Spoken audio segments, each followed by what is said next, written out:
MBM Hindi news में आपका स्वागत है और मैं हूं आपके साथ बिलाल मंसूरी।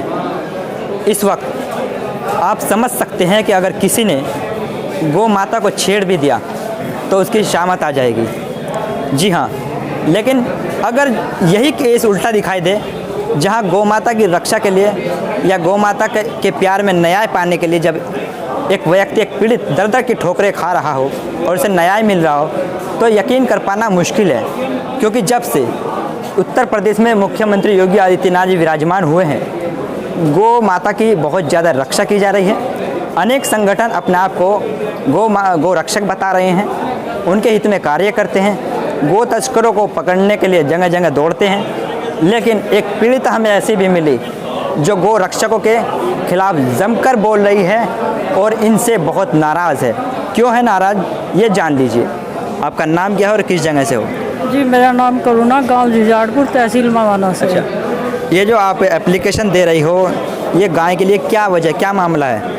जी, मेरी गाय बीमार हुई थी और हमने जो है सरकारी डॉक्टरों को सूचना दी, उनके पास गए तो उन्होंने अपनी जगह जो प्राइवेट डॉक्टर रख रखे हैं उन डॉक्टरों को सरकारी बता के हमारे घर पे भेजा इलाज करने। लेकिन जब हमने अपने अनुसार पता निकाला कि ये सरकारी डॉक्टर नहीं, प्राइवेट है जो आपकी गाय के दवाई लगा रहा है, उसके बाद हमारे क्षेत्र में जो है 4 अस्पताल पड़ते हैं हमारे घर से 8 किलोमीटर की दूरी में भी। किसी भी सरकारी पशु चिकित्सा अधिकारी ने इलाज नहीं किया।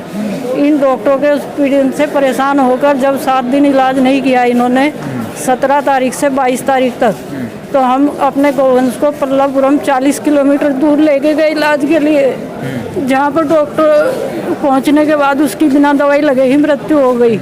और उन्होंने कहा कि अगर समय से इलाज मिलता तो इसको बचाया जा सकता था। उसके बाद जो है हमारे पास जो डॉक्टरों की रिकॉर्डिंग थी, प्राइवेट डॉक्टर जिसने कहा कि ये डॉक्टर मुझे जहाँ भी भेजते हैं, इंद्रजीत फलावदा, मैं वहीं चला जाता हूँ, वो रिकॉर्डिंग भी हमने पशु चिकित्सा अधिकारी को 25 फरवरी में जाके सुनवाई। हमारी गाय का देहांत 23 फरवरी को हुआ था। 25 फरवरी में इंद्रजीत डॉक्टर फलावदा के हैं, उनकी भी रिकॉर्डिंग सुनवाई कि आप कौन बोल रहे हो। 23 तारीख में उन्होंने मुझे 1:30 बजे फ़ोन किया, 1 बजे के करीब, कि आप कौन बोल रहे हो, मैं आपको नहीं जानता हूँ। मगर आपने मेरी गाय का इलाज नहीं किया। तो मैंने कहा उनसे कि अब मेरी गाय मर गई है। तो उसके बाद जो है जब हम अपनी गाय को मिट्टी में खड्डा खोद के दबा रहे थे, उसके बाद वे 5 डॉक्टरों को लेके हमारे घर पे आए कि कोई कार्रवाई मत करना, पुलिस रिपोर्ट मत करना, आपको हम मुआवजा दे जाएंगे आपकी गाय का। लेकिन जब वो 24 तारीख में उन्होंने कोई नहीं सुना, तो हमने 25 तारीख में पशु चिकित्सा अधिकारी को रिकॉर्डिंग सुनवा के लिखित में एप्लीकेशन दी। 1 महीना हम उनके ऑफिस में चक्कर काटते रहे कि कार्रवाई कर दो, कि हम करेंगे। इस बीच उन्होंने अपने डॉक्टरों को सरकारी छुट्टी पे दिखा दिया और जब से आज तक हमारी कोई कार्रवाई नहीं हुई। हमने जो है, जो योगी सरकार में माननीय दिनेश खटीक विधायक जी हैं, उनके पास में 2 बार गई, उनको प्रार्थना पत्र भी दिया, उनको रिकॉर्डिंग सुनवाने को कहा तो उन्होंने रिकॉर्डिंग नहीं सुनी। इसके अलावा जो पिछड़ी जाति के मंत्री हैं लोकेश प्रजापति जी भी, उनको भी मैंने लिखित में प्रार्थना पत्र दिया था मुख्यमंत्री जी को सूचित करने के लिए। लेकिन ना तो सरकार के विधायक सुनते हैं, न कोई सरकारी कर्मचारी सुनता है। लगातार 4 तहसील दिवस से मैंने एप्लीकेशन दिया है यहाँ पे, सिर्फ केवल एक दूसरे पे जांच के नाम डाल के पल्ला झाड़ लेते हैं। मेरे पास जब सरकारी विभाग के द्वारा हटा के जांच कराई गई तो उसमें पूर्ण रिपोर्ट लिखी हुई है कि सरकारी डॉक्टरों के अभाव में गाय मरी है। लेकिन इस रिपोर्ट को अब झुठलाना चाह रहे हैं ये सब। आपकी गाय कब मरी, उसके बाद आप कितने प्रार्थना पत्र अब तक दे चुकी हैं और क्या कार्रवाई हुई?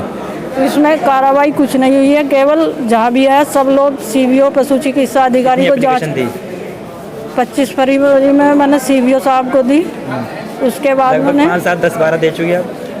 कम से कम 10 दे चुके हैं विधायक को, विधायक, मंत्री और कमिश्नर, DM, SDM सभी को।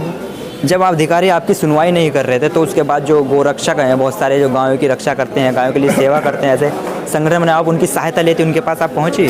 जी, मुझे 2 हिंदू संगठन वाले जो थे, एक तो मुझे वहाँ पे मिले थे कचहरी में, लेकिन उनसे हमने जिक्र किया, उन्होंने भी कोई सुनवाई नहीं करी। एक हिंदू संगठन के हमें मिले थे विधायक जी के यहाँ पे, उनसे भी हमने कहा तो उन्होंने भी कुछ नहीं सुना।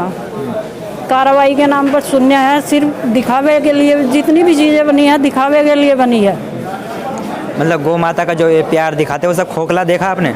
सब सर खोखला है। जब आप एक बात बताइए, एक गरीब इंसान अपनी गाय का इलाज ना मिलने पर अपने घर से 40 किलोमीटर दूर इलाज के लिए लेके जा रहा है। क्षेत्र में 8 किलोमीटर में 4 अस्पताल हैं, वे 4 अस्पताल का कोई भी सरकारी पशु चिकित्सक इलाज नहीं कर रहा है। क्या हमारी सरकार उन्हें तनख्वाह नहीं दे रही?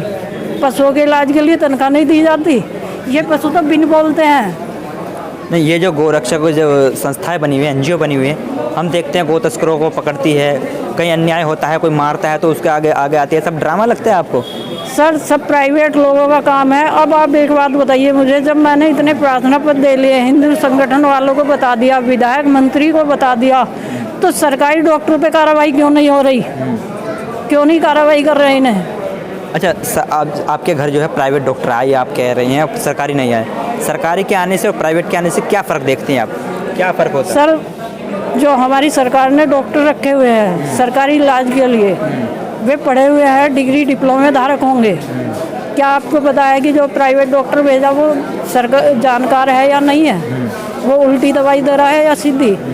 मेरी गाय गंभीर बीमार नहीं थी, वो खड़ी भी होती थी, बैठती भी थी, पानी भी पीती थी, सारे काम करती थी। जब इनके उस डॉक्टर ने दवाई दी तो उसके 2 दिन बाद गले में सूजन आई, मुंह के अंदर। मैंने कहा कि मगर सूजन आ रही है, बड़े डॉक्टर को भेजो, लेकिन फिर भी कोई नहीं आया। तो क्या ये प्राइवेट डॉक्टर बाहर की दवाई लिखते हैं आके या हाँ अंदर जी, की सरकारी देते हैं? नहीं, सब प्राइवेट जो ये स्टोर है, पशु स्टोर है, इनकी दवाई लिखते हैं। जो गोरक्षक हैं, जो संस्थाएं हैं जो गौ माता के प्रति अपना समर्पण दिखाते हैं, उनके लिए एक आईना है ये कि जब एक जो पशुपालन जो प्यार होता है, बहुत से लोगों को अपने पशु से इतना प्यार हो जाता है कि बेइंतहा। और इन्होंने बता रही थी कि बचपन से उस गौ माता को पाला है, वो बछड़े को लेकर बड़ा किया है और अब उसके न्याय के लिए ये दर दर भटक रही हैं, लेकिन उसके बावजूद भी इनको न्याय नहीं मिल पा रहा है। तो जो गोरक्षक हैं, जो गौ माता के प्रति अपना समर्पण दिखाते हैं, उनको चाहिए कि वो आगे आएँ और जो ये आरोप लगा रही हैं कि वो सिर्फ खोखला दावा करते हैं, उसको गलत साबित करें। क्योंकि अगर ऐसी तरह चलता रहा तो कोई गोरक्षकों पर और गौ माता पर समर्पण दिखाने वालों पर कोई यकीन नहीं करेगा और ना ही कोई उनसे फिर अपना सहयोग की उम्मीद करेगा। धन्यवाद।